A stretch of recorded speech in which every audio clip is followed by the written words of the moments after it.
Hey guys, like I said, we're coming right back with some Eddie Mannis. Eddie's stopping by. He's got to zoom in for a little bit. We're gonna chat up some topics, some issues. Um, we've only got a week and a little bit left to vote. Early voting ends in a couple days, and then we got to take the weekend off and come back on Tuesday for official election day.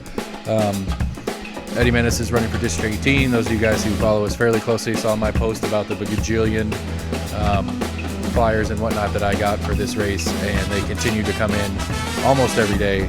And this is going to be probably, at least for my ballot, the closest, the most contentious, closest race as far as turnout and stuff like that. So let's get this out of the way and get started with Eddie Mannis. All right, Eddie, got you in. We're incrementally working our way towards having you in person. First time it was a straight phone call. This time I got you on the Zoom at least, so I get to see your face while you talk to me this time. How's everything been going? What is in person? I don't know what in person is. That doesn't exist anymore. Yeah, barely. I did have Miss Mannis came in earlier today, and she was Miss Massey, excuse me. She came in and we sat down and talked for a little bit today. That was exciting. So. But I mean, how's everything going post primary debacle? That's a way to start, Seth. I mean, that was just to interrupt you or answer any question I asked, but that was a very interesting thing for me to follow, and it was kind of a crash course in how the party system works and how politics works in general for me as a person who wasn't that entwined in it, to go from not really paying that much attention to politics to getting that deep that fast. I thought it was very interesting, and I don't know, very indicative of some of the things that go on. So let's. I don't. So how do you think I felt? plenty. I've never been through it before either. Yeah. So again, I don't want to talk about that per se, but getting to refocus and now campaign against Virginia directly. What's been kind of the top priorities for your campaign? Yeah, I mean, just to go back and answer the question, I mean, we got past that. That was a little bit of a delay for us, a little bit of hurdle for us to get over, and we did get over it, and we moved quickly after that, and we've been moving quickly ever since for the next, I guess, 7.5 days now. Yep. We are still phone banking, touching base with voters who have not early voted. I mean, obviously, we all know a huge percentage of our community has early voted, but we have been manning early voting locations since early voting started. We have a presence at most of the early voting locations, and we're still knocking on doors and calling people on the phone and just urging them to get out and vote and consider voting for me. Yeah, I tell you what, this District 18 thing right now is pretty hot, considering I made a joke, I don't know if you saw it on Facebook, and this was a week ago. I had 11 mailers from either your campaign, her campaign, or one of the PACs that's for or against you guys. The amount of paper coming through my mailbox on this one alone.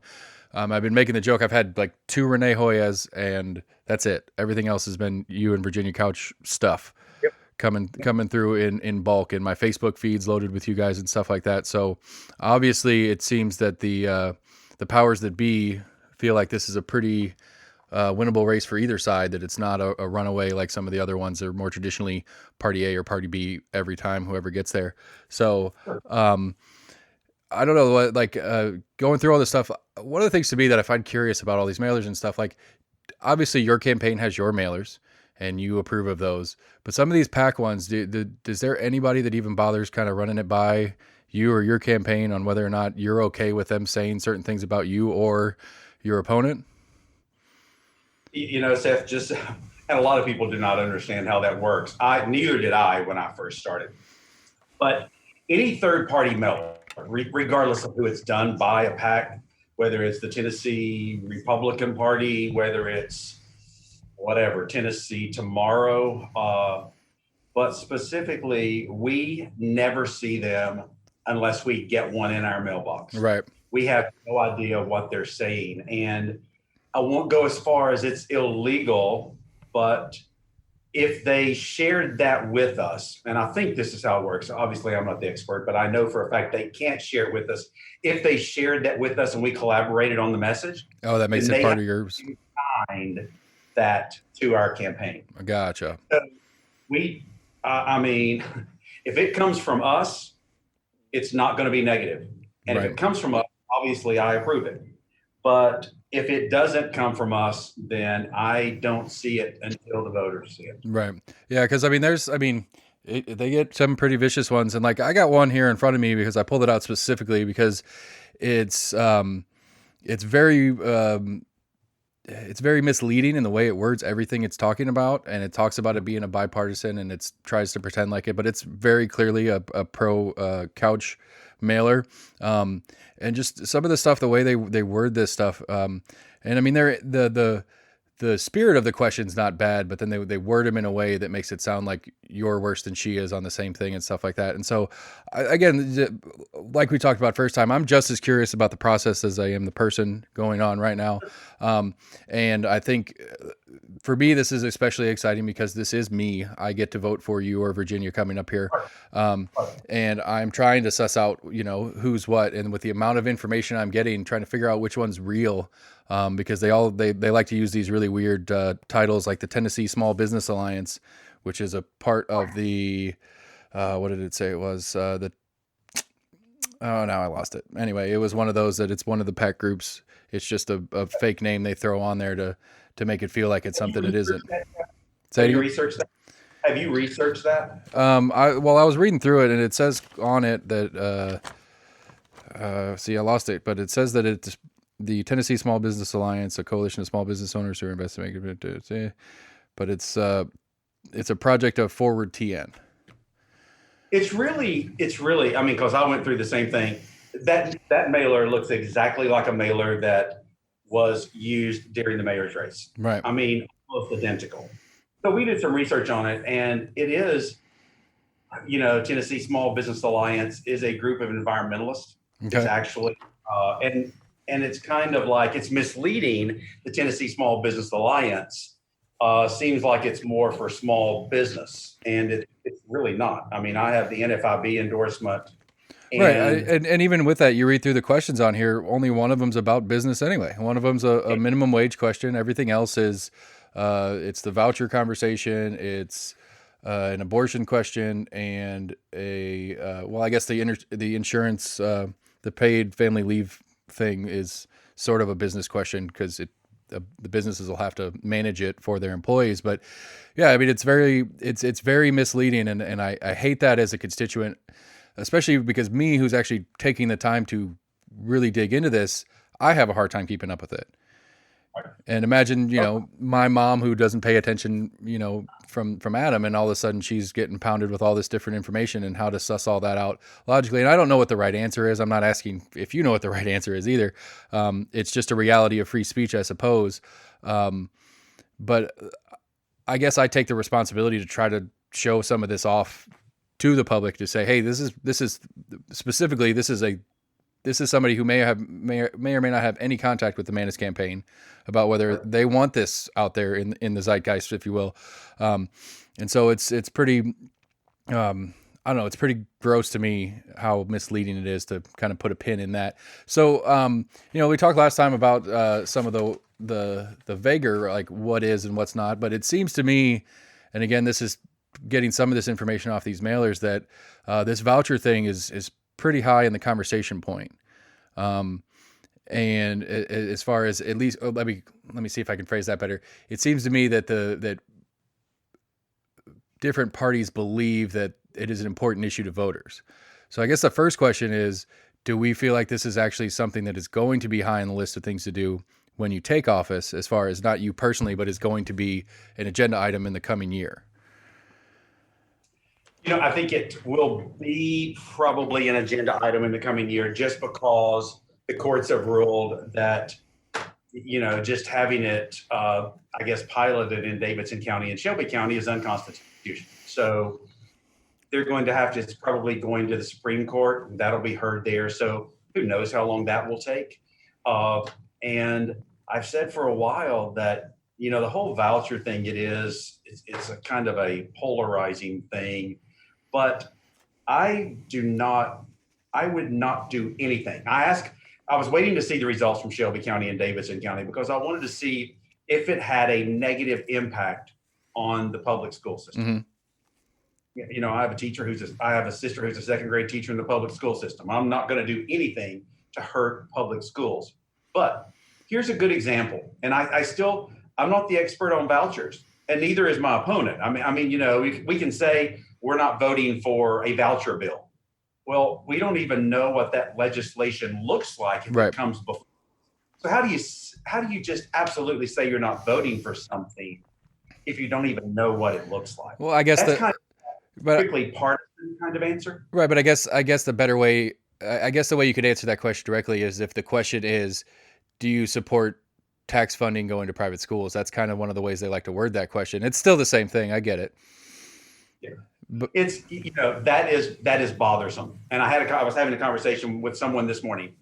I think there's a way, and I'll give an example, but if there was a threshold of earnings, maybe earnings for a family, that if you made X amount, you could apply for vouchers. If you made over that, you could not apply for a voucher. I right. mean, everybody, let's just be candid and say no one wants vouchers going to pay for private tuition at Webb. Webb is a great school, but Right. I think Or that's a more good example. right, or at least not uh supplementing the people who are already paying for private school at Webb. Right, Right. right. Or supplement. That's exactly right. But I have a nephew who is very high on the spectrum and really struggles to function in the public school system. Where it is good is in that situation, if there is a charter school or a private school where with his disability that he needs a different kind of learning.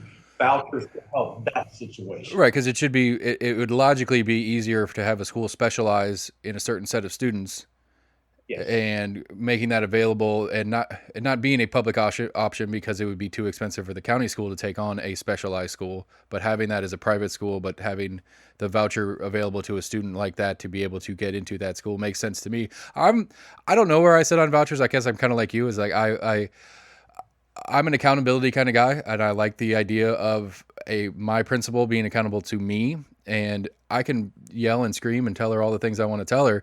At the end of the day, she's not really that accountable to me. The school board sort of is because they are elected, but it's a long stick before the accountability actually comes back to me, the parent, from the school system. And I like the idea of I mean, in not such a great use of the phrase, but I get to hold that over their head. Do good work, or I'll take my voucher and take my kid somewhere else. Well, I think lots of people think that accountability in education is bad, and I don't think it's bad at all. I mean, I was having a conversation with someone who really understands education on Friday, someone that's been in that system on a state level, and we talked about accountability and teachers having tenure. I mean, look, again, I have a sister who's a second grade teacher. I was never in favor of tenure because I think if you perform, you keep your job. If you don't perform, why why should you be able to keep your job if you're not performing? Right. Uh, I think there needs to be measurements in place and accountability, and we need to hold people to the standard especially if they're being paid taxpayer dollars. Right. That's just the business side of me, and that's just the way I see it. I mean, and I tend to agree with you on that personally.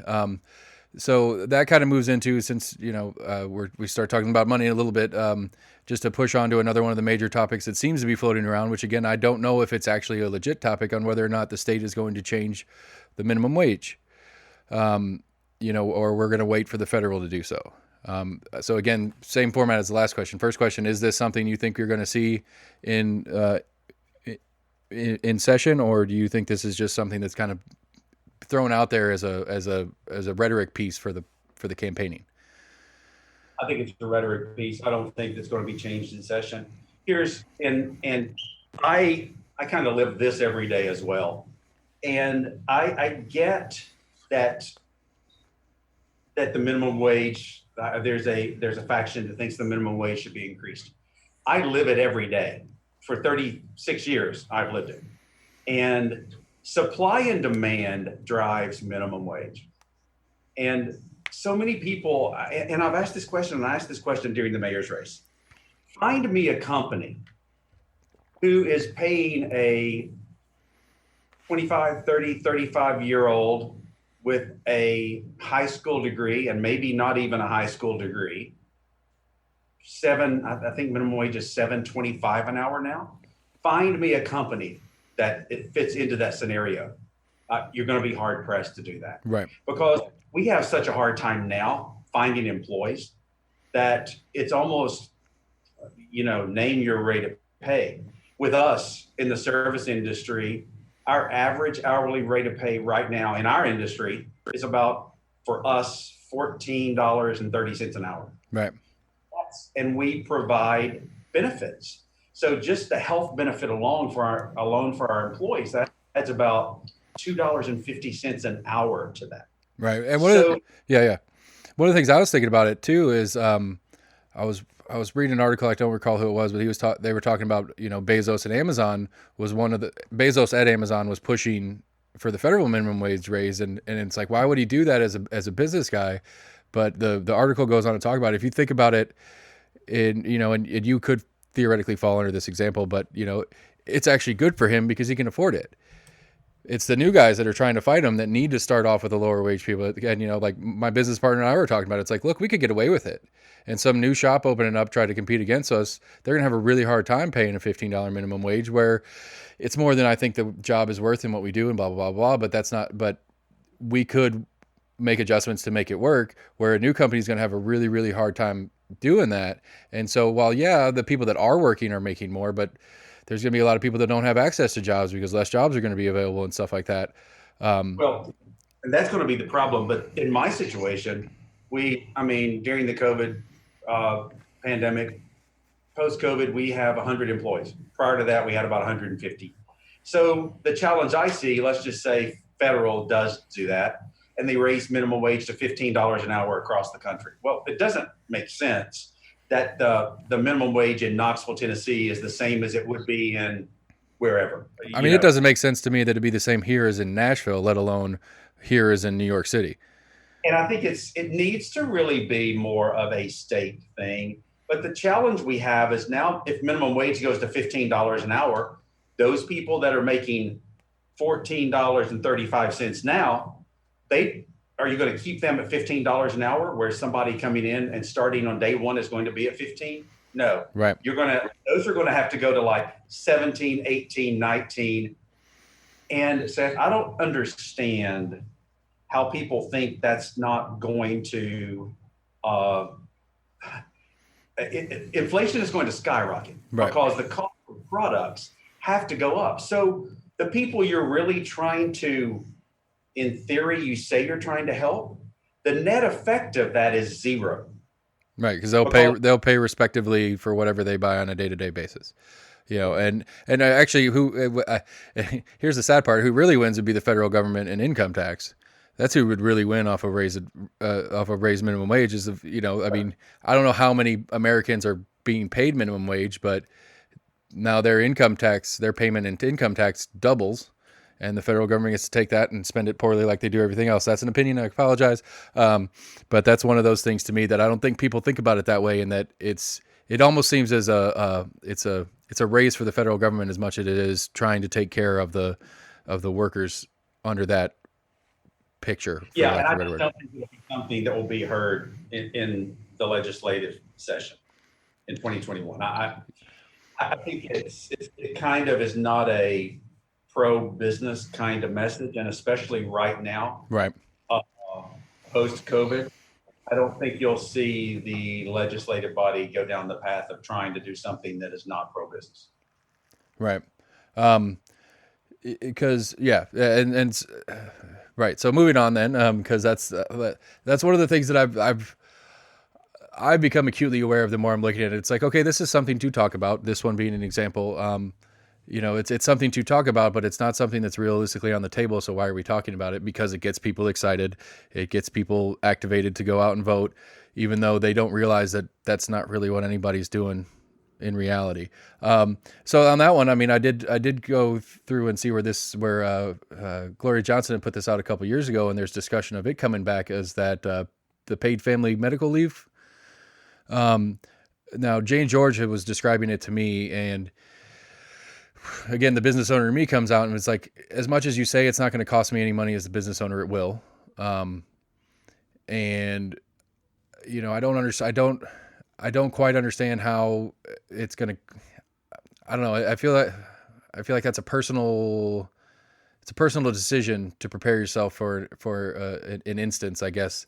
And so again, is that something you think is going to come back up? You think Gloria Johnson's going to put it back out, assuming she wins her race, or do you think that's something that's it sells well in conversation, but it's not a reality on the table?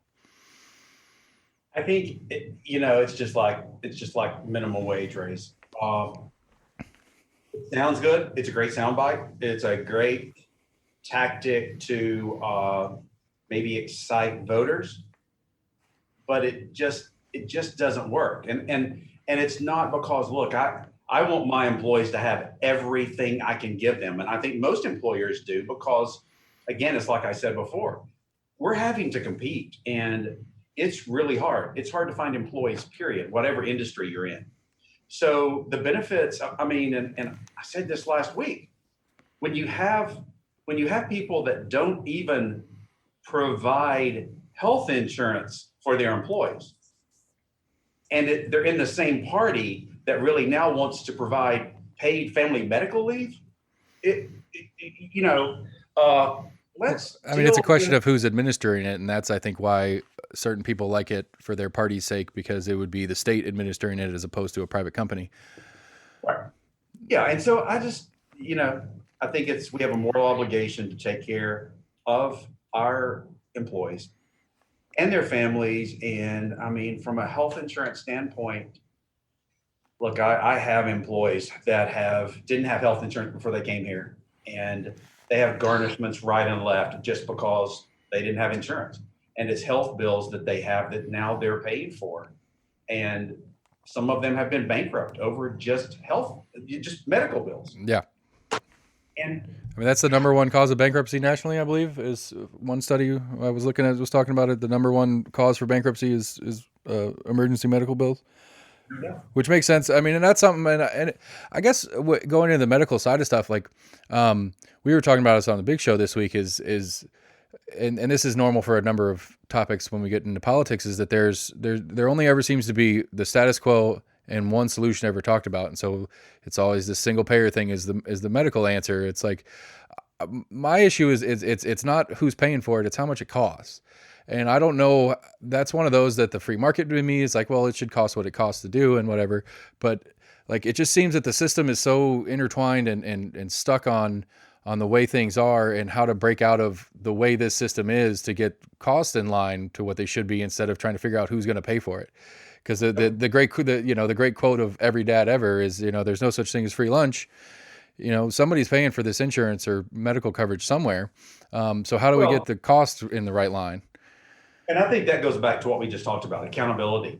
I mean, getting cost in line. If we don't really get our medical cost in line, there's no way. I mean, the cost of insurance, the cost of care is just going to continue to increase. When will we ever catch up with it? Right. And so I just think that is important. And when we start talking about Medicaid expansion and we start talking about,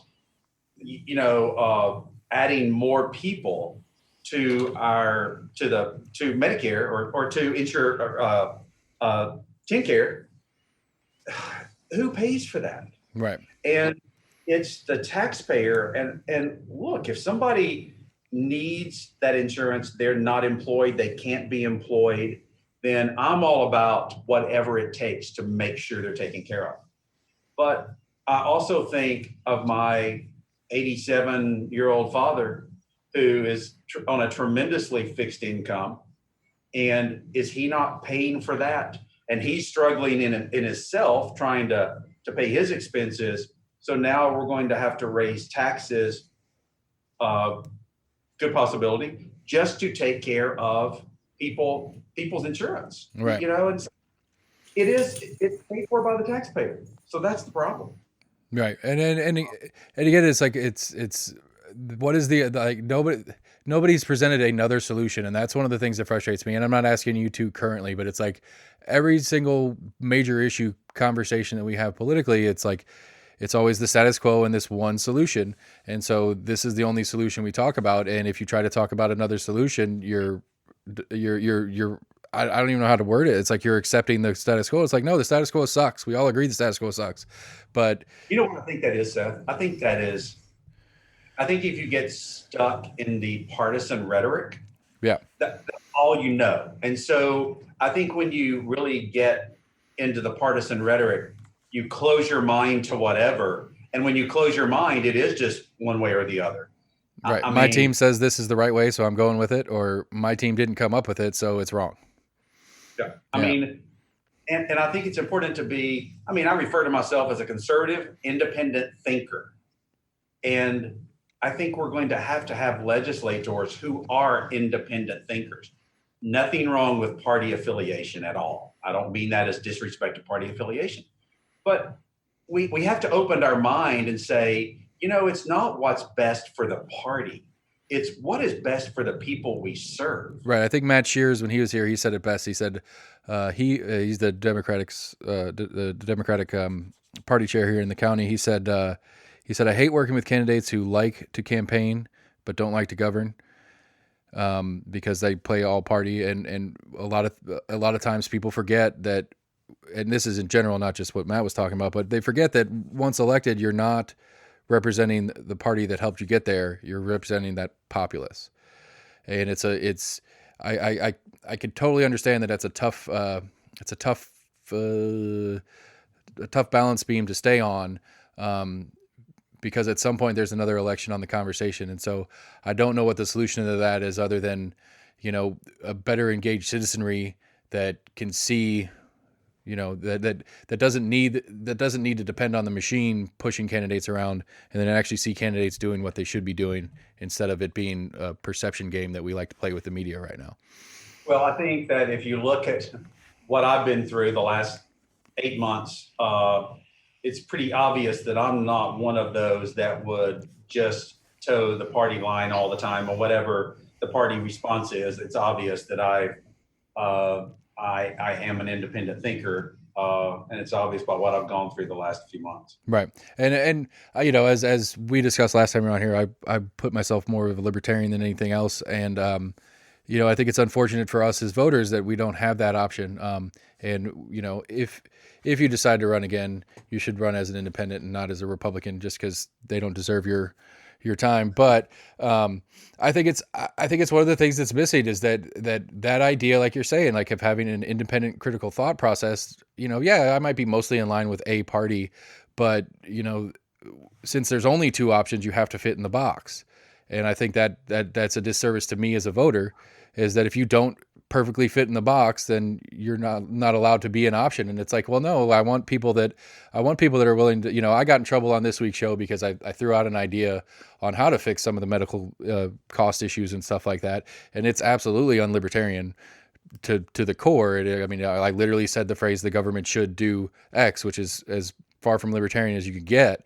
And my friends who I love to death spent more time picking me apart for not being a libertarian in my statement than actually helping me explore the idea of a different way to do things. Is because as much as I want to be a full on, anarcho capitalist, it's just not a reality that I think that people can, that people are comfortable viewing nuance and really understanding that, yeah, there's some things I agree with, there's some things I don't about the party, but I'm allowed to step out of that line and really, do what I think's best, or do what my constituents are asking me to do, even though it's not inside the party. Well, it's like I said, not being a purist is really what created the situation that I just came out of. Right. And I'm not, I believe in a lot of the Republican philosophies. Some of them I do not believe in, and I don't think that's wrong. I mean, we're going to disagree, and I'm not going to agree with them 100% of the time. But I think keeping in mind who you serve and what is best for District 18, and let's get that from District 18 instead of saying, no, we're not voting for this, no, we're not voting for that. Well, you got to remember, you represent the voters in your district. Right. So that's the important thing.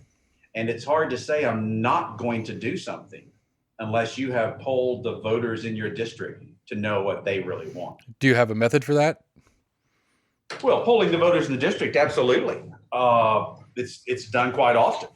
And so it's basically phone. You can do it social media, but the way it's been done in the past is phone. Mm-hmm. But there's other technologies that are moving forward. And so I plan to poll my district quite often to just gauge the temperature, see where we are, see what they're feeling.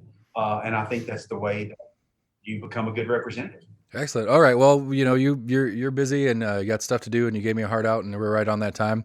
I've like I said, this is the most amount of information I've had on a single race in at least my, front brain paying attention to things. I've gotten so much information on this race, and I wish you the best of luck. I look forward to I'm waiting to vote in person on the day of, because I feel like that's part of the joy of being a voter, is getting out there and doing it on the day and getting my sticker and doing all that stuff. And so maybe the only one. Do it. I know. That's what I was thinking. I was at Downtown West, not voting, but they were all the way down around the end of the building. It was probably 500-600 yards of people in line to go vote, which is fantastic. But whew. This morning at 7:45, polls opened at 8 o'clock. At 7:45, they were lined up all the way down past Girl Scouts, all the way down to the corner of the shopping center. Yeah, I was going into the restore right there, and I had to cut through the line to get inside. And so, but yeah, so like the man said, we got a week and a half a day to get in there. Early voting ends Friday, right? Or Thursday. The early voting ends Thursday. So if you don't get in by Thursday, you have to wait until Tuesday. I will put a link to Eddie's website and or Facebook page or something like that in the show notes. Is there any other contact information, anything you want to get out before we shut it down? I think our Facebook page and our website are the best ways to get in touch with us. Cool. Well, Eddie, I really, really appreciate you. And I'll have to check in on November 4th, which is my birthday, and that makes it the coolest day ever. And see how things are going afterwards. I wish you the best luck. I wish Virginia the best luck. It's been a very, if nothing else, it's given me tons of content for the podcast of this race, particularly on how much excitement and energy and money, for that matter, because that's one of the things I'm going to try to figure out, is how much has been spent on my mailbox with all these different flyers between your campaign, her campaign, and all these different PACs throwing money in my mailbox. Because I'd just take a check. I'm not going to take it to vote for anybody, but just give me the check and save the paper. But anyway, Eddie Mannis, everybody, we appreciate him, and you guys have a great afternoon. Okay. Hopefully I'll wish you a happy birthday on November 4th. All right, buddy. Thanks a lot. Thanks, Ed. Thank you. Yeah.